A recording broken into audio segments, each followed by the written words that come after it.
I can sneak her over there to get the bail. Put a big mirror.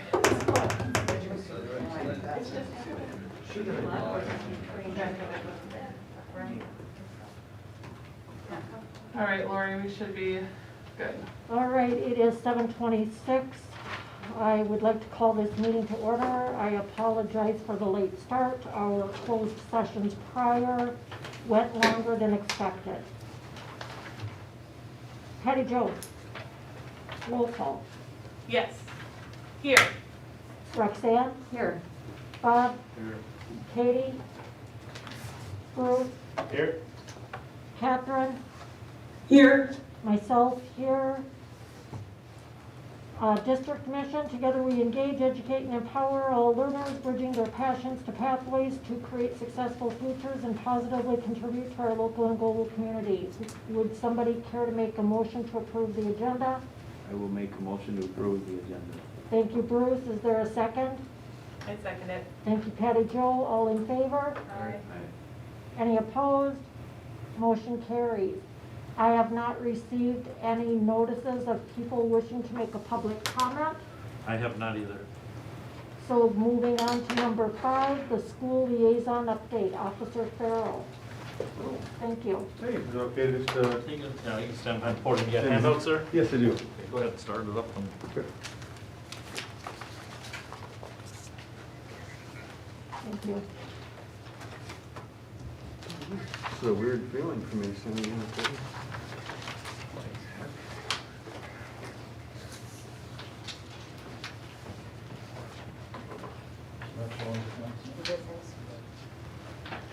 All right, I put together some numbers, a little bit of information for the school year so far this year, and then there is a monthly breakdown in the back, and then the last sheet will be a comparable between this year and last year for numbers. So I'm not the best with Excel and getting the graph together, so if it kind of looks funny, that's on me. I'm not a pro, but from September 8th, 2020 to February 26th, 2021, there was a total of 124 school days. Of those 124 days, I worked 439.75 hours at the district and 132.25 hours outside of the district. During that time, I handled 109 requests for service at the Somerset School District. During that same time period, I responded to 76 calls for service in the village of Somerset. School requests for service include meetings, planned classroom visits, investigation of crimes and ordinance violations, extracurricular events, and directed school traffic patrols. Calls or requests for service handled by other Somerset police officers when I was unavailable are not included in the count. It's been a great year at the Somerset School District so far. I'm happy to be back again working as part of a team here. I look forward to more. I continue to strive for the goal of being highly visible and approachable for students and staff, and believe that I'm meeting that goal. I've had students and staff approach me for questions about laws, and also students ask about career in law enforcement. I will continue to work with the district and police department to maintain a good working relationship. So then the next page is a breakdown of each month of the school year and the calls that I've gone to between each school. That kind of makes sense. And then versus, like, if you look at September, for example, there was 10 requests for service at the school, and I handled 16 calls for service outside of the school for that month at the bottom of each.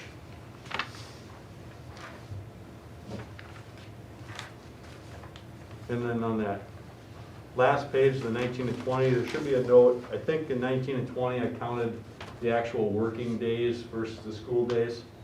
So that number isn't perfect there, the 117 and 124. But if you kind of look at the request for service, or school request totals was 214 from September to March last year, and we're at 109 this year. So down a little bit, but that's not necessarily a bad thing. You know, part of it has to do with COVID, part of it has to do with just moving quieter in the district for things. Anyone have any questions for me? Catherine, did you have any questions?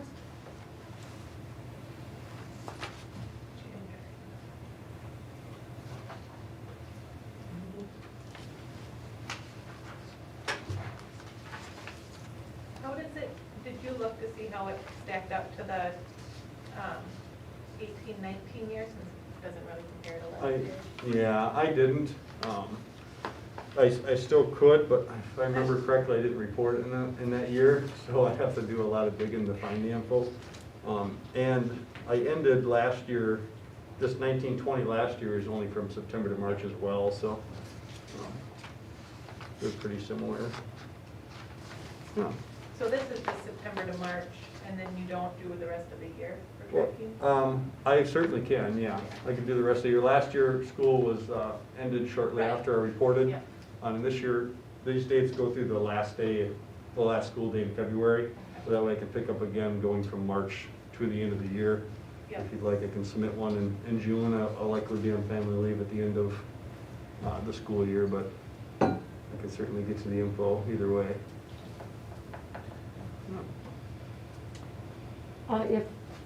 Does anybody else have any questions or concerns, comments? Thank you for coming. Well, and thank you. preparing It's the a pleasure report. working in the district, so thank you.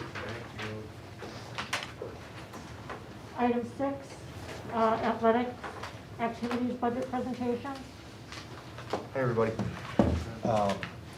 So in terms of our athletics activities here at the high school and the school district, it really breaks down into 3 categories. So athletics, which are athletic teams, sports teams, our activities, which are sanctioned and sponsored by the district, and then our clubs, which we recognize, but we don't necessarily sponsor or fund them. On that particular slide of my presentation on the agenda, I have participation data that's linked, and that includes the participation data for our athletic teams and our official school activities, broken down by the seasons that we've had currently at the high school and middle school level. We offer 17 sports here at the high school level, which are overseen by the WIAA, which we're obviously a member of. We're a member of the Middle Border Conference for all of our sports, except currently girls hockey. We were still an independent this year. Next year, our girls hockey team will be a member of the Big Rivers Conference. Trent, can you stop just a second? Tasia, is it possible to get his PowerPoint up on that?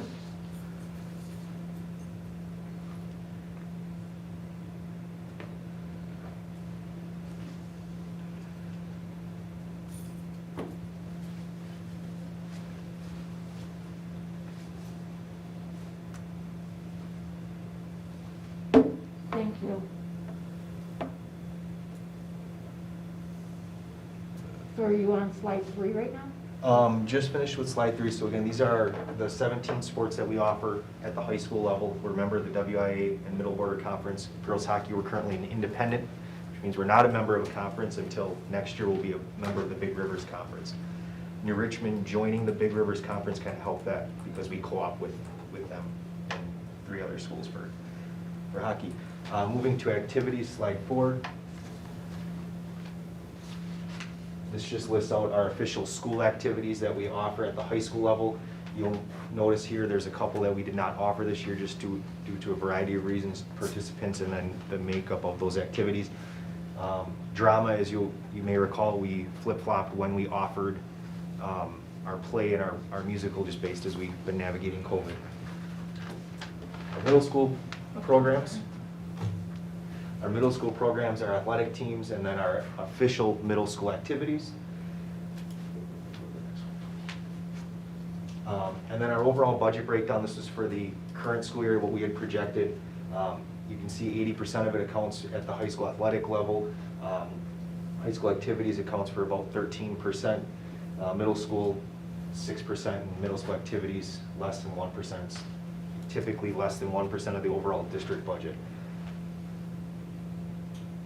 And within that, personnel services, which are your officials fees, services that typically have to be done for our equipment or things of that nature, and our game workers make up about 44% of our budget.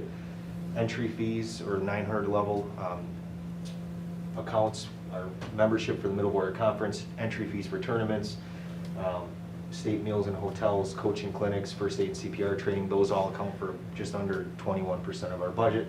And then our general supplies, equipment, and uniforms make up roughly just under 35% of the budget. Large ticket items that, as you start to project for next year, things that we'd like to consider and look at potentially doing if we were able to have the funds to do so would be upgrades to our weight room facility.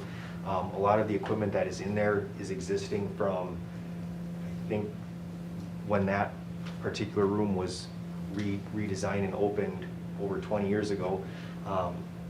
There's a lot of outdated equipment that has been put in there through fundraising and donation. So looking to potentially upgrade that in the future. Chairs in our gym and our score table, again, are just aging and at a point where they eventually need to be replaced. Large ticket items in the future, just things that you're aware of, thinking about all the time. Renovations and updates to the stadium at some point, indoor practice facility. These are all like high in the sky, big picture thinking, like if we could have things, the way you dream big, right? Gym space, and then track, pole vault pits, and mats. So a lot of things that eventually need to be addressed, but through your general budget, it's not possible. Should the track one be less of a pie in the sky and more of a necessity coming up here soon, since we're not addressing it? Right. So there's a lot of them that I think would be high pressing ones. Yeah. And the track one, when I put that on there, I would consider it as part of like stadium upgrades and renovations. But yeah, there's a lot that we currently definitely need to have and get in place. Our indoor scoreboard update, I like to include this because I know this was passed about 3 years ago, just before I came on board. I have our sponsors listed on here, our initial sponsors who made a one-time donation to get the project going. We have our initial sponsors who have all continued to renew annually on here. Go to the next one, please. And then over the course of the past 3 years, we've also added new sponsors, and these ones have continued each year to renew annually. So this has put us in a really good spot, to the point where I would feel confident saying that we're ahead of schedule to have that paid off.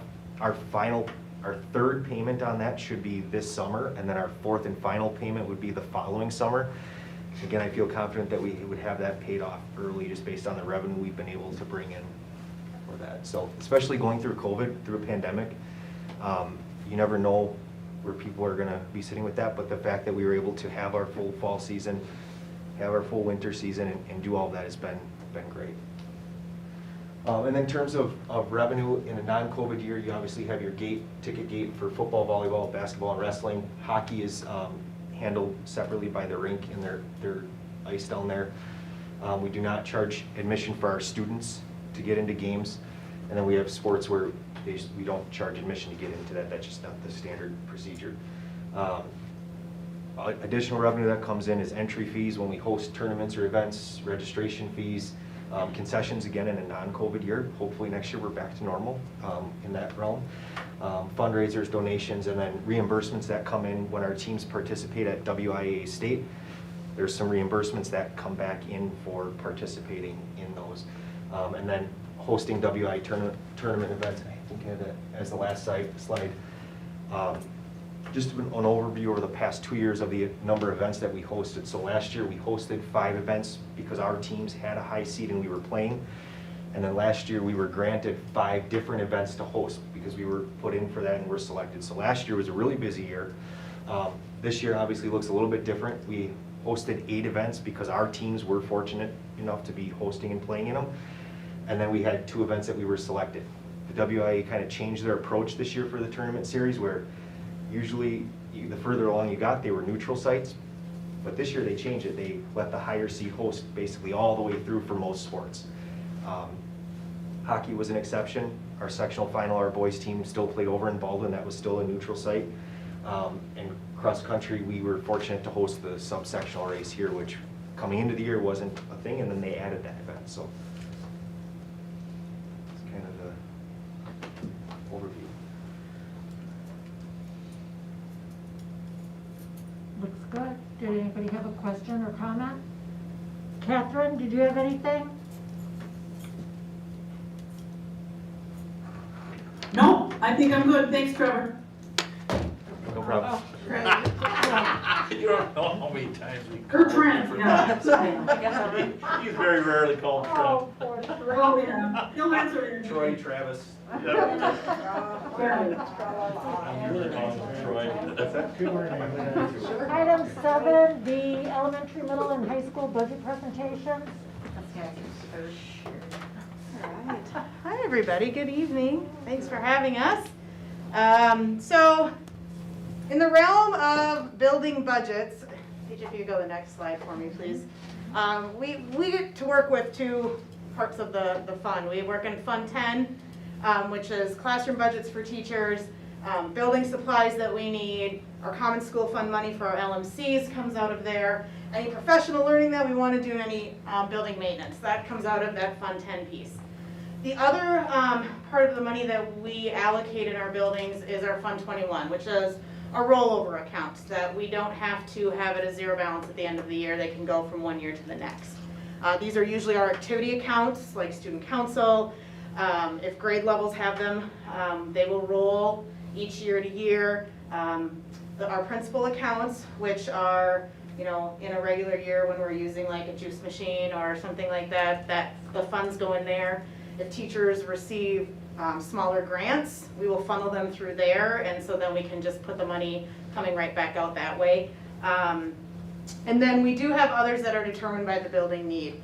We worked really hard, at least in the middle school, I think in all three buildings, to take, we at one point had like this many Fund 21 accounts, and there were so many, it was like, I can't keep track of who, so we've really kind of tried to funnel them down. It's much easier to manage that way. There was one point, I think in the middle school, I had 6 different mini grant accounts, and that's just too much to try to balance, so we run it all through the principal activity account, which is just a much cleaner process. We just work with the teachers who've received those grants.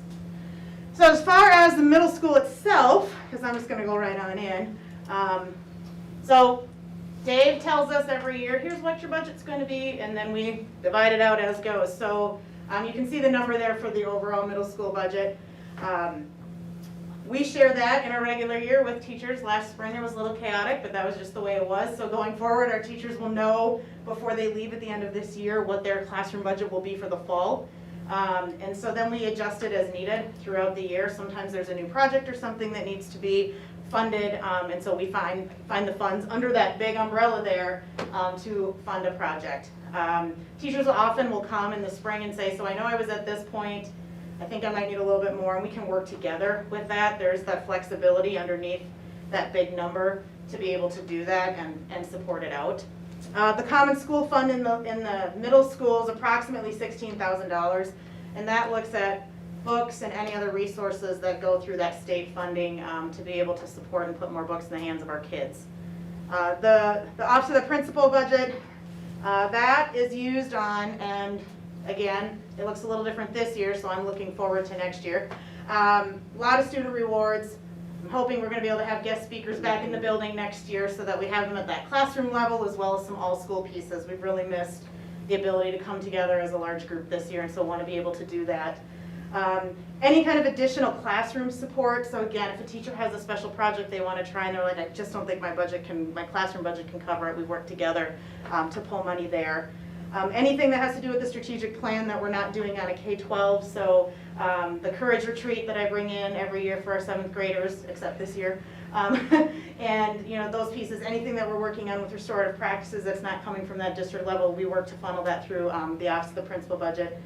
Any kind of professional learning that might not be out, that might be a little bit outside if a teacher comes to me with that and I can support, happy to do that piece. Any kind of educator effectiveness support. And then just other middle school needs, whether it's office supplies, staff rewards, agendas, flex seating, anything of that are just kind of those miscellaneous needs.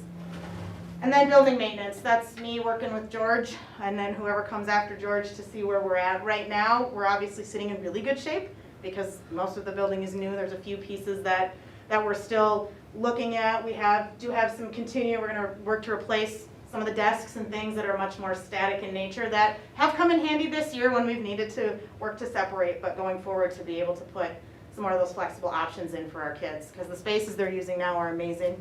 There's just a few other places that we want to look at. So that's the middle school. Any questions for me before I turn it over to Shannon? No, thank you. Thanks. every year we do this. I'm like, yep, so basically everything she just said. And I got some different numbers, but that's about it. So I won't repeat much of what Sarah and Pam and I talk about. It is essentially the same common school fund. We use a lot of that obviously to funnel through the work in our LMC. You know, Office of the Principal, so at the high school, graduation is always kind of a big ticket item, celebration of excellence, anything related to the strategic plan. Looking forward to next year, I know my staff is really interested in testing out some attendance scanning systems with the schedule that we run. It'd be really nice for kids to be able to scan in and out when they come into a room, potentially into a flex space, just to kind of clean up that process because it is a little bit labor intensive for our staff. And then just miscellaneous needs as they kind of come up. As Sarah said, building maintenance, I mean, I agree, our building is sitting in a really good spot right now. You know, a lot of conversations with George and Brian about potentially, you know, some other gaps we might need to fill in. We still will be looking at some additional flex seating just to make sure we have enough spaces for kids. You know, and obviously every year some unpredicted things come up too, and then we have some conversations about kind of where that money comes from. So this honestly does not change a ton from year to year. But, you know, as we look at kind of how we're going to spend those funds, we start with strategic plan and needs of the building and talk to staff and teachers about what are some high priority items and go from there. Thank you. So last, it looks surprisingly the same. Same breakdowns. Really the Office of the Principal, we do a lot of Student of the Month, birthday celebrations. I have lunch with kids. This year we're having ice cream treats with them. They get a little bracelet. We hang out in the cafeteria, physically distant. Same thing though, waiting for guest speakers. We have not been able to have an all-school meeting, which has been huge part of the last 3 years at the elementary. We're looking forward to all of that coming back. We do spend some money for JK registration. We give little welcome to JK bags to kids. Those kinds of things come out of the Office of the Principal. Same thing, common school funds. Our books and some subscriptions we have to like Scholastic News, those kinds of things. And then building maintenance. I too work with George and build a plan. Our maintenance needs, we're sitting pretty good too, I think, as far as things. No big things are in my mind right now for things moving up. But it looks exactly the same and doesn't fluctuate too much. Questions about the elementary?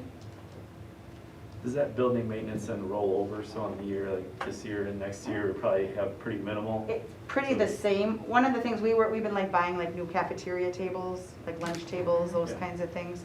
But it hasn't really changed in the 3 years that I've been here. Thank you. Thank you so much. All right, then, item 8, the 21-22 high school course handbook. Shannon.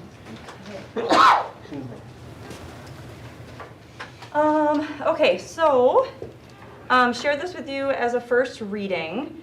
I'm sure you looked at all 70 pages, super close, right? It's always a huge, little bit overwhelming document. But just want to highlight a couple changes. You know, year to year, unless we're bringing on a new course, there really is not a ton that changes within the course offering booklet. You know, if a teacher wants to potentially edit their class description or something like that, this is, you know, obviously the time of year that we do that. But want to mention just a couple things. So on page 13 is the description of our academy that we're finishing year 2 of this year. And I think now that we've had a little bit of experience of, you know, trying to put together a pathway for students that are maybe looking for something other than a 4-year, going into trades, those kinds of things. I think now we're at a point of being able to kind of analyze that program a little bit and figure out what's working and where maybe some holes that we want to take a look at filling. So we're in the process right now of working with WITC to form a little bit stronger partnership with them. So that when students finish the academy their senior year, they're leaving the program with a certificate. I've had a couple Google Meets now with Jeannie Germain, who used to work with us, obviously, at the high school. And some of her colleagues. We have another Google Meet set up with the entire academy team on our next Monday that we have off, just to continue having some strong conversations of how do we create a really strong program for students that is relevant, being able to have them, you know, pursue their passions and interests, certainly within the structure of the high school, but again, bringing on hopefully WITC to add just a little bit more I would say, kind of fidelity to the program. You know, the first 2 years, we've made some changes along the way, almost every semester, of just kind of figuring out what works and what doesn't work for kids. So we're excited about that opportunity to be able to bring that on campus and talk about some ways that we can get students, again, especially looking at some of the trades, to be able to access some of our Start College Now classes and just some different opportunities that we have not yet really infused into the academy. So some more discussion and topic coming about that.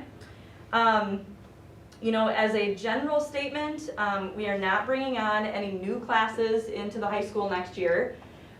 With, of course, there's always an exception. With one exception, we're having some discussions with the math team about potentially bringing in a class to help fill a gap that we've identified probably for a couple of years now of, just follow me for a second here, students that come into the building taking geometry as freshmen, and then algebra 2 as sophomores, and then as they move into junior year, right now the pathway is pre-calc.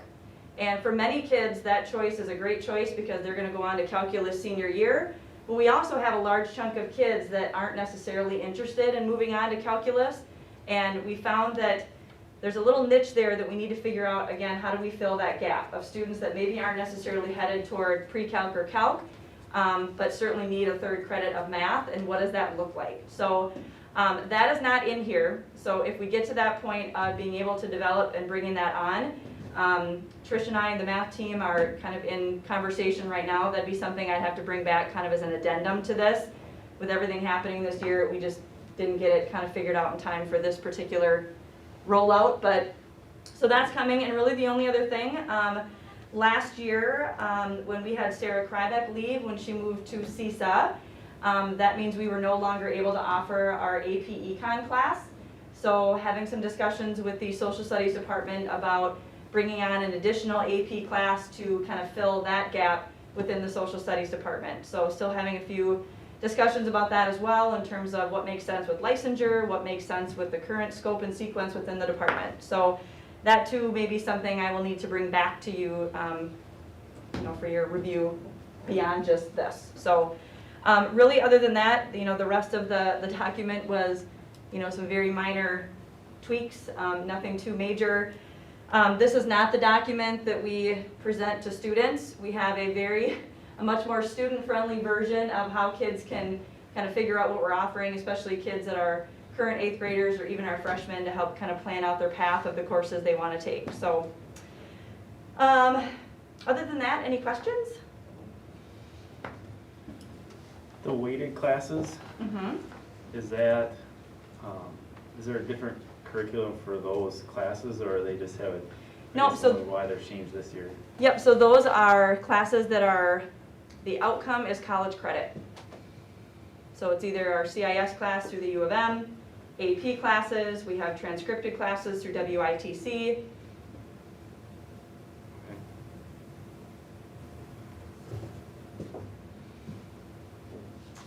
All right, thank you. Thank you. Thank you.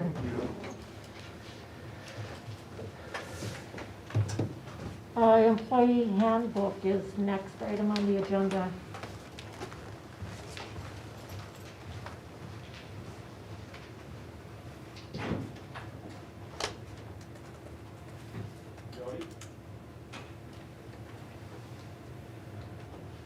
She's out there, she let me back in, that was that? Jody.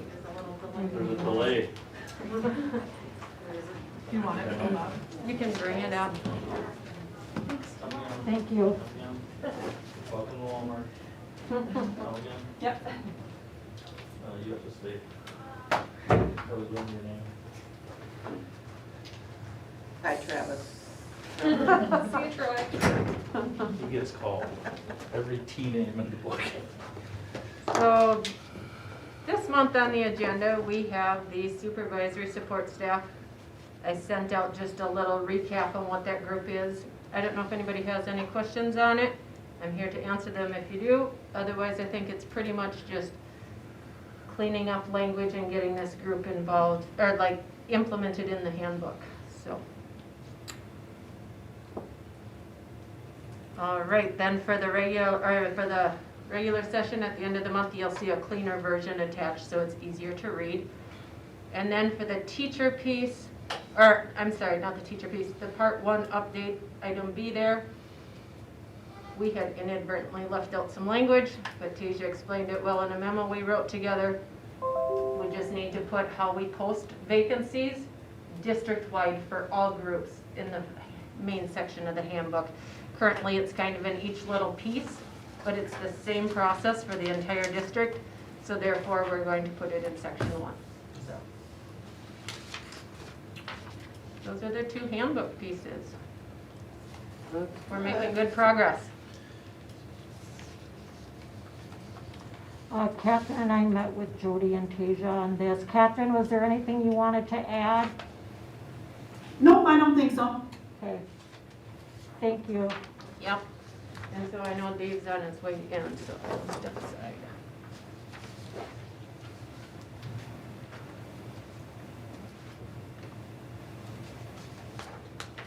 I'll let him know we're ready. Or-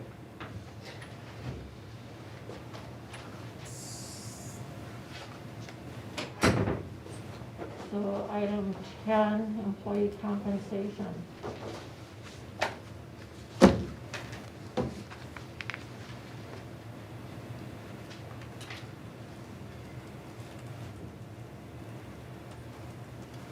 So, employee compensation. We talked about this at the last work session. And then I sent out the memo attached to the agenda here. And you noticed, I think that the numbers for the 2 bullet points are the same, where we talked about what does it look like to treat this as the normal year, give people their step movement. We talked about that a little last time as well. And also then what if we do the movement, but prior to that we increase all the salary schedules by 1%. So those are the 2 main things we discussed. Kind of circling back as a reminder, we did talk about what the budget to actual looked like through December. Generally positive. We did start out with the budget deficit projected to be $260,000. So far, we're hopeful that we'll be coming in under an expenditure. Revenues seem to be on track. That's positive. We also talked about the ESSER funds. ESSER 1 was the $40,000. ESSER 2 was, at the time, we had just gotten the distribution. That was the DPI recommendation. Since then, that has been changed. I sent out some information in the weekend update to you, kind of breaking it down. I know that was long and kind of dense. I tried to build up some of the, the knowledge about how we got to where we are and what it means now. And the short story is, we're still waiting to hear. We're still waiting to hear from DPI what the final calculation is going to look like. I wanted to include that and give that to you just as a bit of a, hopefully, again, with the recognition that we don't know for sure what the calculation will be. This is what is it's a calculation that I shared with you has been distributed among many districts, and it kind of seems like this is probably the angle it's going to go. But it's also hopefully on the conservative side still. So the 60 to 100,000 reduction, hopefully that would be the max. But again, it's not just spreading out the per pupil amount so that ours goes down and other districts goes up in this case, but what are the nuts and bolts? What are the details for when they look at attendance? We obviously had to exclude students if there's close contacts. We've had virtual options. What does that look like? We have been in person 100%. If you compare it to some of our neighboring districts who have been part-time virtual or virtual on and off, but still we don't know the details. So again, that was a long walk just to say we're going to get more revenue than we thought at the start of the year. We're not sure yet what that last calculation will be. And we're still waiting to hear more about ESSER 3. We've heard just general things about it where it sounds positive, but again, we have less information about that than we do ESSER 2. The last bit I would say about ESSER 2 is that one of the things that affects us as well is timing.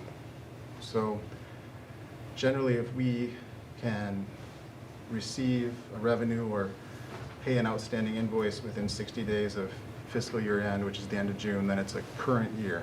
So it could still be for 2021, if we receive that revenue, we claim it for reimbursement in August, say.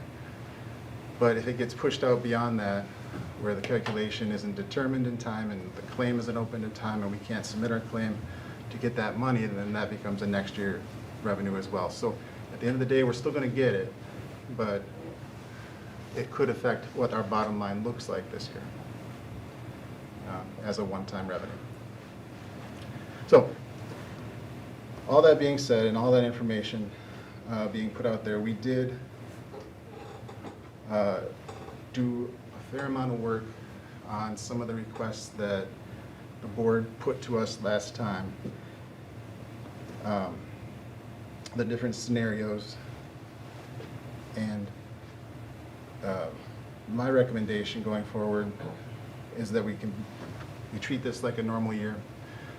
We say we did put off making the decision until we knew more because of the COVID and the unique year that we knew we were going to have. And while we still don't know everything, we have some positive indications. I would recommend that we give everybody the step, which is the $170,000 option. And then we will continue to hear more and learn more, specifically about the ESSERs, additionally about what we're doing with our budget related to the COVID costs that we incurred this year, what those will look like going forward, how much they will taper down and end.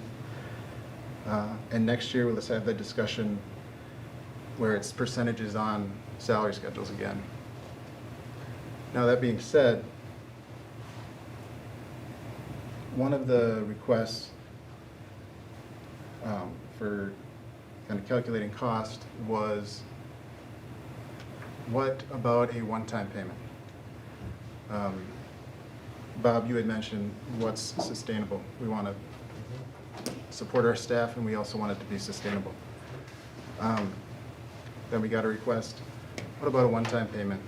So we said, okay, the COVID stipend this year, what could that look like? And so we have a little breakdown where you can see essentially the cost per 100. The question came in, well, you know, what does $1,000 look like? And you'll see it's fairly expensive. The number on the top, that's a printout from an Excel tab, and so it's a functioning Excel worksheet. And so that 550 in the orange cell on top is just a number I picked because it computes in the FTE section where we're multiplying by FTE rather than head count. It computes to be approximately the difference between the two bullet points on the memo, which is give everybody the step, or give everybody the step and add 1% to the salary schedule. But again, you can see it's just straight math on that one.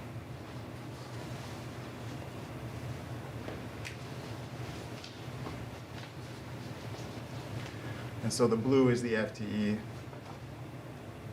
The summary line at the bottom of that first chart at the top shows the amount based on 550 per FTE. And then at the bottom, So you would split that between, amend it based on somebody's FTE status? correct, yep. We could also do head count. You can see the difference by group in FTE versus head count. And it's not a huge difference, you can see. But again, at the bottom, then you can see cost essentially per 100. But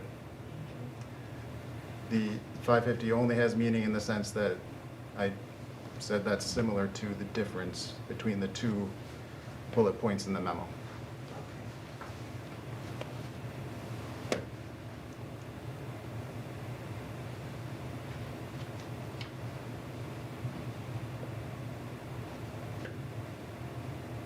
So we would have to approve a head count or an FTE as well? If you were to choose to do something along these lines, I would say, yeah, that's, Because you're saying the support staff at this 550, since there's, I don't know, that at 29, each person would only get roughly 300 or so instead of 500. You're basing it off of their full-time. correct, based off full-time, yep. So in that case, you know, the headcount amount isn't significantly different, it's 16,000. But the amount that go to the people individually.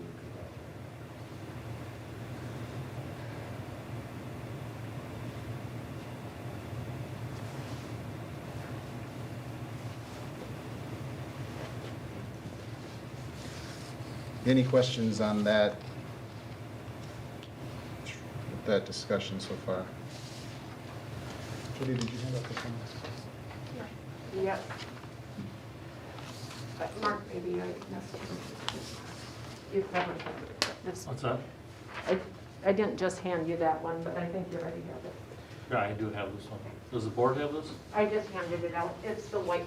Oh, okay, yeah, no, I have that copy also. I don't, oh. Oh, sorry, Linda.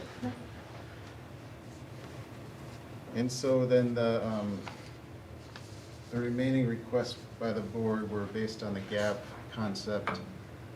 And this is where, I didn't hand out. yeah, you can go ahead. Where Jody spent most of her time since the last meeting working on these different options and scenarios.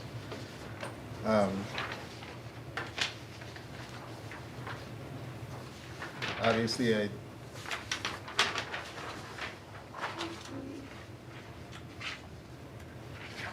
this concept does apply to a limited number of teachers. And I guess I've addressed it in a weekend update previously. The scheme, The what? gap scheme. The gap scheme, the gap concept, the gap idea. The point being that it's not equivalent to the McGrath model, and it wasn't developed by the business office.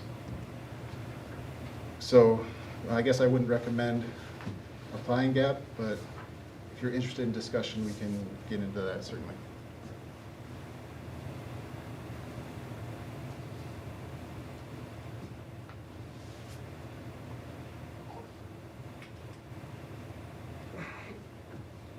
So are we discussing this now to bring one of these recommendations forward for vote on the regular session in March? You can make that decision at any time, because it will be retro Right. anyway, so. I'm just saying, I think we've held on long enough. I mean, I think we owe it to everybody to make a decision here. We won't be voting on it tonight. Right, no, I got you. No, you get the information so you can look it over, and But I mean, then whatever questions you need to ask. Sure. I can just throw out a few things here. I'm much more optimistic than Dave. Dave's built conservative models, and, if you look on the one sheet here, I think it's very important we treat things equally this year with the limited knowledge. And we know our expenditures on these items, but we don't know our revenue yet. And our conversations with the other superintendents, either at CISA or NBC, and what we're hearing from the state, ESSER 3 is supposed to bring in double what ESSER 2 is for us. But the problem with us, the distribution of these, they follow Title I regulations, and so most of the money goes to high poverty schools, the Madisons, the Milwaukees, what have you. And the unfair thing about that is those are the schools that weren't in session, and they didn't incur the expenditures that we are. And that's why they're looking at a different formula for the 174 schools that stayed in session to, I don't want to say reward us, but compensate us for our expenditures. So, when we look at our budget, as Dave said, it's showing, it's looking really good. We have about 800 and some thousand in COVID expenses that I'm not planning on keeping up next year. I mean, things like extra substitutes, possibly one of the nurse positions, the cleaning situations that we've had, the increased costs in cleaning. There's some things there that are gonna disappear. If we didn't have COVID this year, we would have built, some darn good fund balance. We would have had a really good year. But it is what it is. And, the one thing to remember about this ESSER money, it's one-time money. That's like spending it out of your checkbook. Once you do it, it's gone. It's not a continual revenue source. But I do think over the next couple of years, there's gonna be a few bailouts on this, like ESSER 3. And, again, I think we're sitting in a good enough financial situation where we can lift the schedule by 1%. We can do the steps and lanes. Anytime we lift the schedule by 1%, it's going to be about 120,000. Whether you do it this year, next year, whatever. Steps and lanes are going to be about about 290,000 for those whenever you do that. And taking into account, or excuse me, not 290, what is it, Dave, 170. 185, because I think lanes were this year were about 15,000, steps are about 170 or 160,000. I think that's what it was roughly. It was around 200. 190, is that what it was, about 190? About 200. For steps and lanes. And then lifting the schedule is about 120,000, so that's where we get that 290 from. As far, if you look at this sheet here on the top bullet. My math comes up to 320. But that's Wisconsin-based math. No. I know where you got your education. So No, we got 170 and The first bullet point is also including the movement. that's including both. Okay. That's, yeah, I went to Stout, man. I know. So again, I'm a little more optimistic. I would make the recommendation of, steps and lanes and lifting the schedule by 1% this year. We get into, it'd be, we've had some conversation about can we do something for next year, get a 2-year deal done here. That's what I was hoping we could do because we're so close to Starting next over year. again. Well, I think that's a no-brainer that everyone gets a step next year. I don't think that was the whole point of this grid, was that every year everyone gets a step. We shouldn't have to sit around and discuss. We didn't do it last year because of COVID, but every year it should just, June 1st or 30th, whatever the day is, everybody gets their step, barring there's another pandemic. Right, Or a step, and then periodically you add a percentage to the whole thing. Yeah. And then No, but Victoria every would 3 years say, you should add a percent. and Victoria would Just to say keep every up. 5 years you do a study. Sure. Of course. Right, well, yeah. So she stays in business. Oh, no, you do, because jobs do change. Nope. That's right. And then you only have three people left on the market rate adjustment. Yeah. And then this stipend, do you have any thoughts on that? Mark, is that something we wait, do you know when that ESSER, I mean, I get asked every time, but do we have any idea of the timing on that ESSER 2? We don't, and I'm framing that stipend as equivalent to a percentage, but not base building. That's the proposal I'm making here. Yeah, I agree. I'm wondering if we knew when that was gonna come, say we do this. The ESSER, Yeah, they're talking sometime late summer, next fall, because what they have to do is, what Dave said, the Finish out the year. calculations on how they are gonna count attendance hasn't even been developed yet. And in our meeting with DPI, that's one of the things they're talking about, is like Dave said, we may not see the money till next fall. Yeah, the last communication I got from DPI said we're working on coming up with formulation and so they'll let us know the data they're gonna ask from us, like what the calculation could look like. They don't have that finalized yet. But anyway, so you need to be done with your school year, so you can report that data, what percentage were you in person, before we can even submit that. But it's possible they could get that calculation to us in the near future. We could get them the information right away, and still have a claim and get those funds in, July or August. But I really like the idea of giving everybody something for this district staying open all year throughout this crazy time. So I like the idea of the thank you for this year. I just don't know what what's our like true budget for You're still this hanging year, around- because we were going backward. You're still hanging around 20% fund balance, so you're So, sitting well there. so tonight, are we gonna try to come up with something, or are we gonna have a discussion the next time, or are we just kind of throwing around ideas, like That's how my I see it. idea is 170,000, we do the steps, and then we would give everybody $1,000 stipend, and then we would look at the grid later, that's 430,000, add the 2 bottom bullets. That puts you 430, then it gives everybody a stipend, it allows us to come back next year, or everyone gets their next step next year. The stipend But of how much? The 1,000. Okay. And then that doesn't add the 1%, and we could look at the 1%, because we just put that grid in place last year, and it was updated numbers, I think before we even put it in, we update the percentage anyway, so we're right at it. You add the $1,000 to everybody for the year, and that's just, puts everybody up a step, gives everybody an extra $1,000. I like the head count one more than the FTE, and maybe that's not an option. So you're looking at I agree with that. 245,000? 245 plus the 170 plus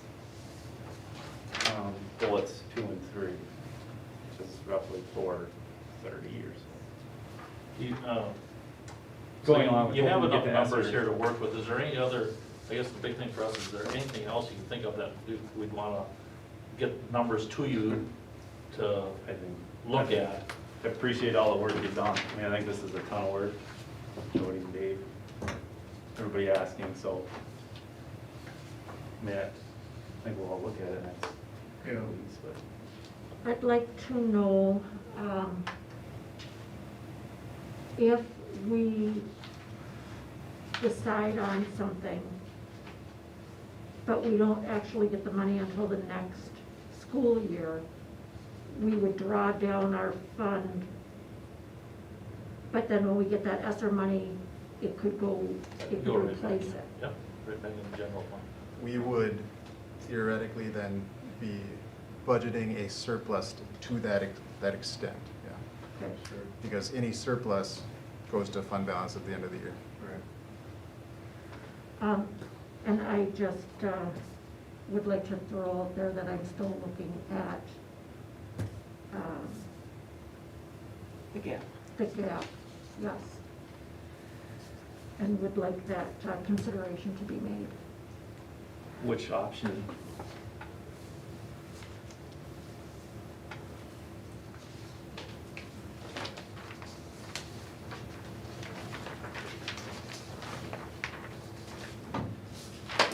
Well, I'd like to also know what is sustainable as far as a dollar amount, an overall projected dollar amount that's sustainable. Do you have that? Well, like Mark said, without COVID this year, we were in a good position. All things equal, we should be in a good position going forward. The past referendum was important to helping us be in that position. And as we talked about at the last meeting, the the biggest factors for us, based on how school districts are funded in Wisconsin, what's our enrollment going to be doing, and what's the legislature going to be doing. So this is the time when there will be negotiation for the state biennial budget. In a good year, that we would generally know by June. And that helps us, and we get our process finalized as well, according to that timeline. If it's delayed, that makes it more difficult for us. There's a lot more caveats, there's a lot more, you know, what have yous when we're saying it could be this, it could be that. But on the positive side, it's a 2-year budget for the state. So that gives us, then that second year, we know what to expect. So all that being said, assuming status quo, Lori, you know, I say we're doing well. We're financially sound. This year we added cost, which we had to do. We are looking to decrease the costs that we don't need going forward, but there's, as you know, there's also the reading specialist, for instance. There's things we need to add. There's some things we may be maintaining. Maybe, you know, Mark said one of the healthcare providers, or some of the cleaners. You know, so it's not all the way back down to zero situation.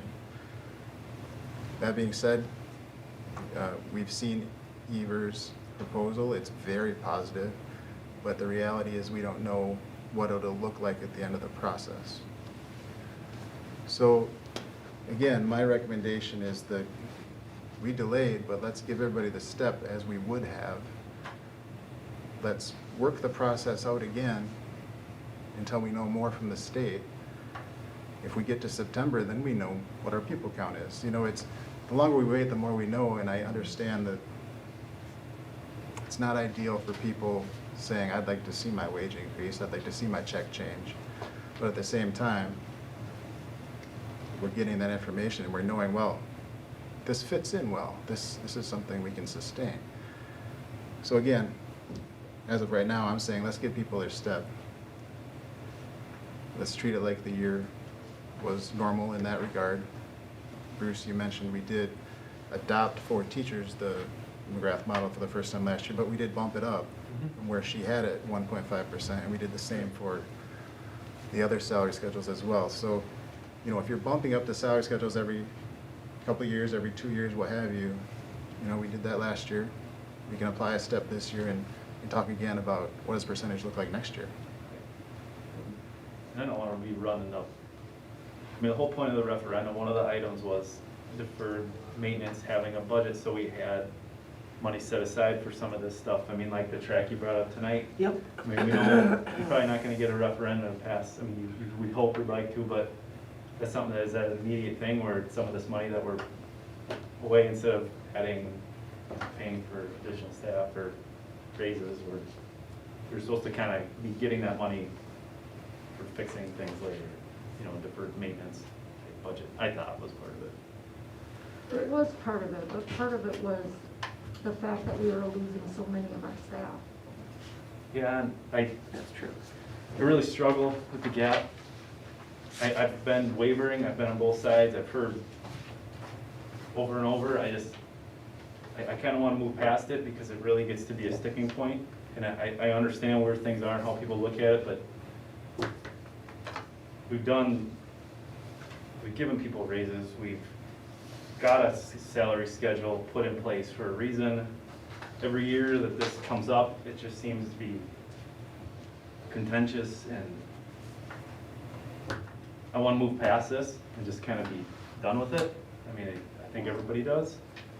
And I think that's why we give the raise, we give the step, we give a stipend, and keep everybody so they all know we're keep moving forward with that step every year. I don't think there's That's put in anything wrong place. with putting people on a step, right? That's a, So, yeah. like this option B, to consider next step plus a step. I mean, that, at least they're on the schedule. Yeah, but then I wouldn't want to hear about this gap again coming up a year from now, well, we only got them up at halfway now. So now we need to bump them up to 75%. Now we need to bump them up because we gotta get them caught up, and that's just, like we've seen and heard, it's making another separation, and no one built this. I mean, Laura, you built this gap model, or who built this? Well, all those numbers were provided by the business department. So they gave, who did they give the numbers to? When this, Put in. you know, as I sent out that packet a couple of weeks ago, you know, that's how this whole thing started. Yeah. You know, and to look at it, you know, I had to start running numbers to see what's happening here, what's the issue, you know, because I had more staff coming, because when there was no schedule, then you went to the 1,600, 1,000 schedule, Yep. and everyone had a number, and they were placed on McGrath's schedule. I believe it was to the next highest Yes, cell. Yeah. without regard to their, Right, so they maintained their number and their salary. Mhm. But if you projected McGrath's grid out onto a step and lane schedule, well, geez, my salary isn't equivalent to what my step, how many years I have in here. They never lost any money, they always got raises, but now all of a sudden they're, you know, when that whole step and lane went away, they were on such and such, but now they're not where they thought they should be, but they never lost money. They just didn't, you know, and then new hires come in, they get placed on a schedule that was equivalent or higher, it didn't sit well. So, again, so what we had to do was take all those, I don't know how many people there were, and looked at it and see, you know, what would this take if that was really what needed to happen to move them up on McGrath's schedule. And, you know, it was, I think it was, I can't remember off the top of my head, $400,000 or $500,000 to do that. Right. And that's when I said, here's some models. If you want to entertain it, you could probably do 25% or what have you. And that's when, you know, Jody took over and Dave took over, started putting numbers to those different models. And, you know, that was a lot of work. And you did two things last year. You did that market adjustment, 5 years, which was huge. That put a big chunk out there. Then you did the 25% of what that perceived gap was in that. So again, that's just how it came about. And the people who were put up on the step 5 for market rate, that dollar amount was subtracted from their gap.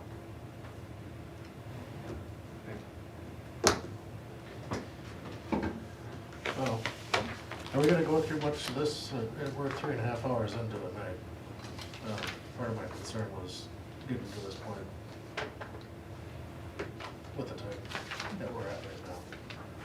I'd love to discuss it more, but I also a little bit conscious that it's me too. 3.5 If you need hours. any other numbers, just let us know. Yeah, no, this Okay. is great.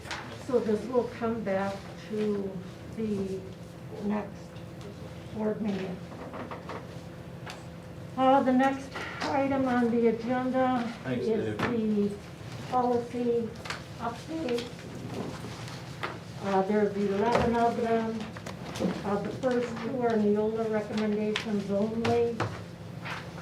The third one, 6114, cost principles. It's, there were no choices, there was just a language item there. And it's written in the notes, and it's also shown in the attached document. I also have an email out to our Neola representative. When our policy committee met Sunday morning to go over this, we just wanted to verify that we're not changing any legal requirement. 6147, it appears there was a formatting error. It looked like they put 2 items in C, it should be C, D, and E. And we did send this out to Mark and Dave. And in the final paragraph, there's that choice. And our recommendation would be to use our title, Director of Business Services and Operations, Policy 6325. The frequency recommendation, we would recommend that the district would allow vendors to apply for consideration to be placed on that list at any time. Laura, Yes, I have a question for that one when you Yes. get through your notes. We call it $150,000 in there, I think, in. Oh, was that 250 A. and they added an extra zero accidentally? I Should be thought it was- 25,000. I think you're talking about the, what the federal guidelines are, but the Yeah. district can make it lower. Cause then it says, and then we removed it, or yours removed the 150 Right, language, but then it was down below, it was in the formal procurement methods. The 150 was left in there. When we are taking care of demoing buildings or additions or. okay. So it was in B1. I think so. The one section I saw we took it out and then we added it back, or it was not taken out below. I don't know if that was, if it needed to be removed from B, section B. I saw that as different because it was talking about building, repairing, enlarging, improving, or demolishing a school building facility, so it seemed to me that was more of a referendum issue. Yeah, I just thought it was, you guys had it crossed out above and then it was, No. okay. So all these numbers, the 25,000, the 10,000, all of these come from our existing policy 6320 purchases.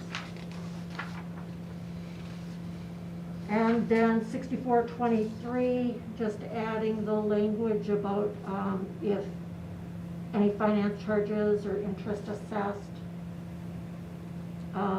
Roxanne sent an email today asking about, just for consistency, in the first paragraph, it says the Board of Education, and all of our policies are being changed to just the board. And also that last sentence about the administrative guidelines, that has already happened, so that can be taken out too. On this one. Yep.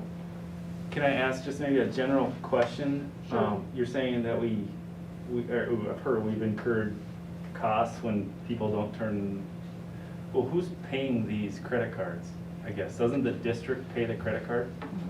So why would the district not be paying the They credit don't card? turn their receipts in on Because time. it's their fault that they don't turn Well- their receipts in time, because they get the receipts emailed to them, and they're supposed to turn them in by the 15th in order for the district to pay the card.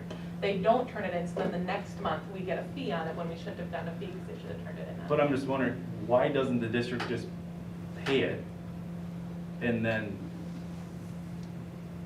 we go through the receipts at that time. Why would we wait? I mean, if charges come in, we just pay them, and then we shouldn't be waiting to pay. There's no, at work, there's no way. You pay, when that receipt, Well, I'm assuming when it that gets charge held comes up in. right out here because It's an procedure, accounting procedure. Yeah. because of procedure, they don't process unless they have receipts. Right.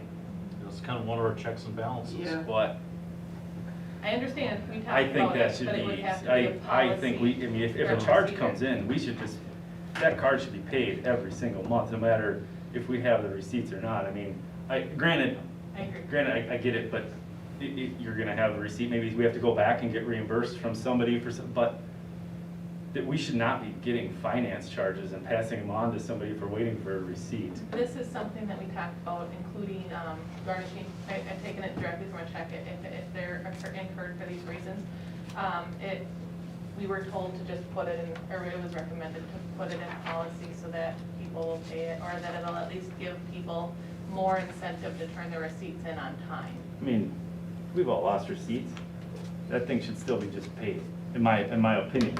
But then, so they have lost receipts, but then on the bills, they'll have a reason for it, they'll still have it, but There's a they're still process. This incurring. isn't about a lost receipt, Yeah. because documentation can happen in that case. Yeah. This is just plain old not turning it in on time. But, why are we waiting for somebody to turn it in and getting fees? So when you're we should saying just- when the credit card statement comes in. We should just pay it. Because we're Write the not check getting out. the statement. The people who hold the cards are getting the statement. Well, that should not be happening. That should And go right Bruce, to I the. don't know the answer to this, but I know that there's an auditing rules that we I never- have to follow as I a never- school district. You know, Of we're course, I not a don't use mine. business for profit, we're a non-profit public institution.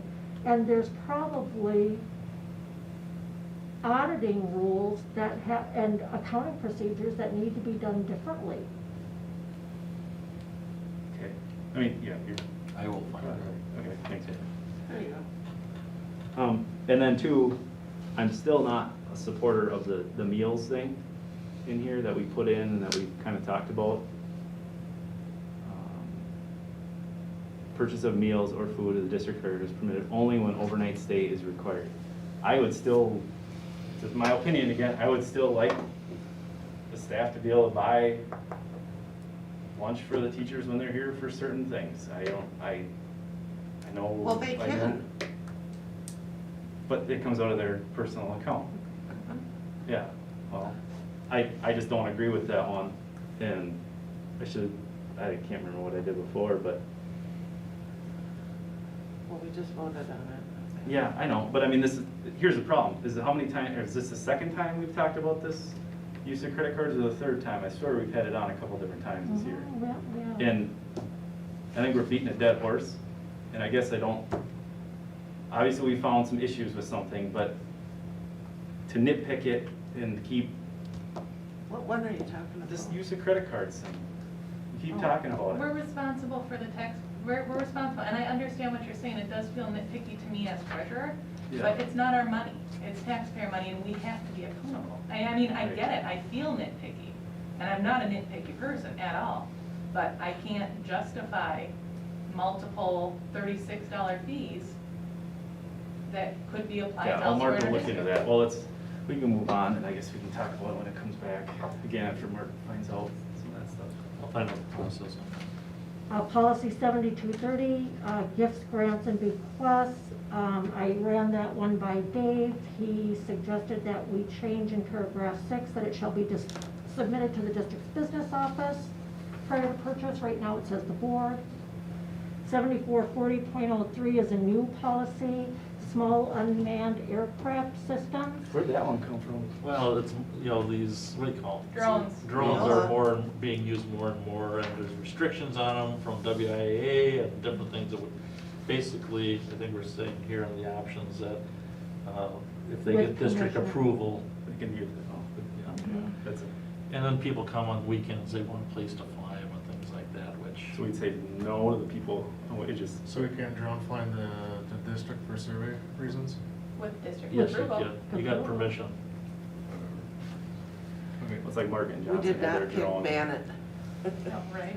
Sit on the roof and shoot them down. 8395, student mental health services. We got a lot of input from the guidance counselors and Abby and our mental health coordinator on this one.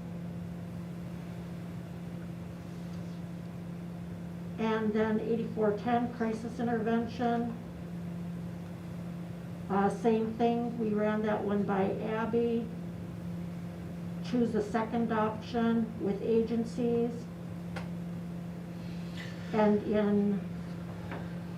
then the next batch, there were 3 options. We're choosing only the second option with agencies. And then the last one, 8900 fraud.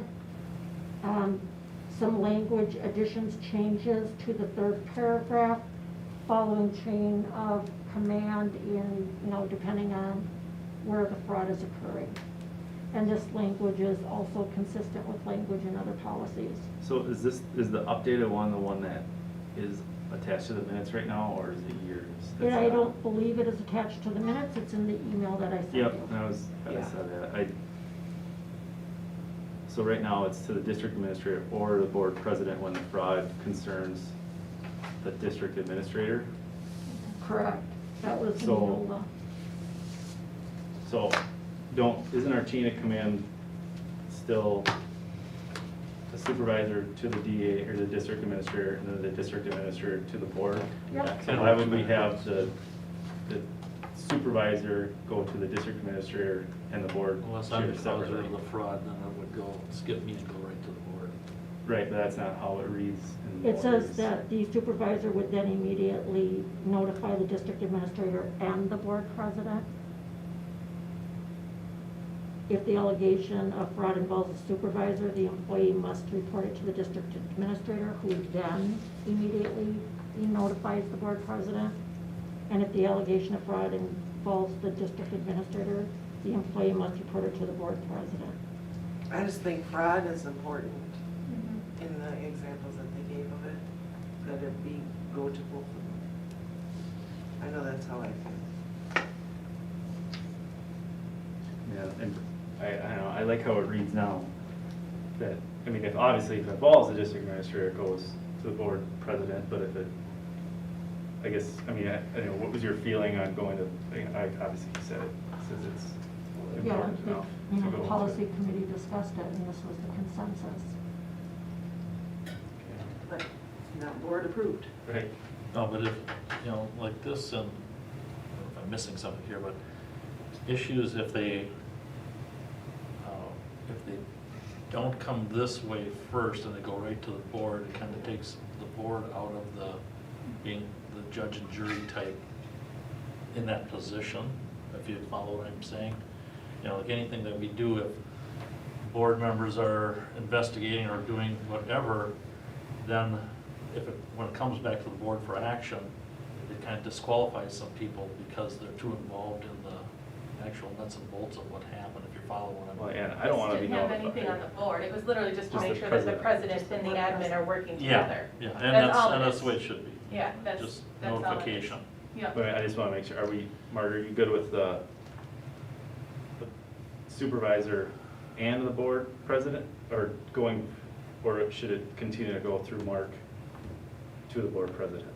Well, I think it would depend on what the level of fraud is. I mean, if, something that can be dealt with, in-house here, Right. Well, fraud. I'm okay either way. It's, but when we're talking fraud, we're typically talking something pretty significant, Mhm. which I would definitely take to the Right. board. Yeah. Well, we're But just missing a saying take receipt it is, to- missing a take it to receipt the or president. whatever Yeah. isn't fraud, and I would think we could take care of that. Yeah, Just if saying. it's fraud or embezzlement or something that's criminal in nature, it should be a decision. Yeah, anything that's gonna get Yes. charged Well, you out. would probably do it with us anyway at that Right, point. but I mean, they should be talking about it, I don't wanna, Yeah. I don't need to know unless you guys need We action. didn't go to the board unless there was already Discipline. an investigation that had happened.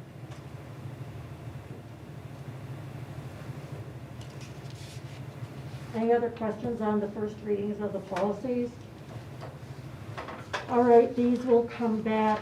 Or Catherine, how are you on policies? She fell asleep. Probably drunk herself. Oh, there we go. Takes so long to get off mute. That was fine. And I appreciate Bruce bringing that point up. Okay, thank you. Next item on the agenda, number 12, is topics for action.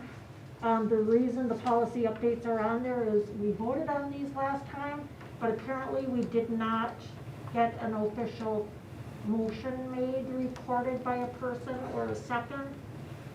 So that's why it's back. So this is a consent agenda type thing, topics for action. Would anybody like to make a motion? I move to approve topics 12A, B, C in their entirety.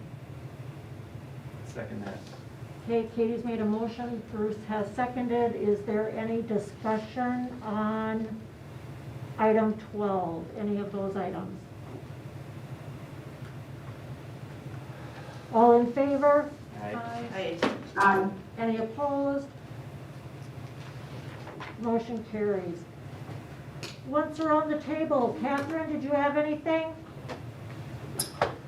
I want to just kind of put out there that, maybe in May or June, after we have the elections over, because we'll have a new board member, for sure one, who knows, maybe 3 for all we know, Lori. But I would like to propose that we look at some professional development for the board, and in May or June.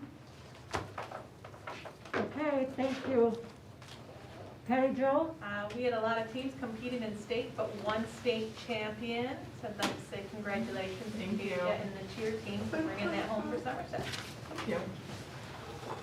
Roxanne? Nothing from me. Bob? No. Bruce? Nothing. Katie? Okay, there were two items that I had asked about at our last work session. One was follow up on the equity survey done at the high school. And I had also asked for some information about our achievement data across the nation. School districts are concerned about where our kids are because of the pandemic and closing down school early last year. So if we could get an update on how we started this year and what our progress is so far through January, what kind of progress have our kids made since the beginning of the year. Okay. I'll take a motion to adjourn then. Thank you, Patty Jo. Is there a second? I'll second. Thank you, Roxanne. All in favor? Aye. Any opposed? Motion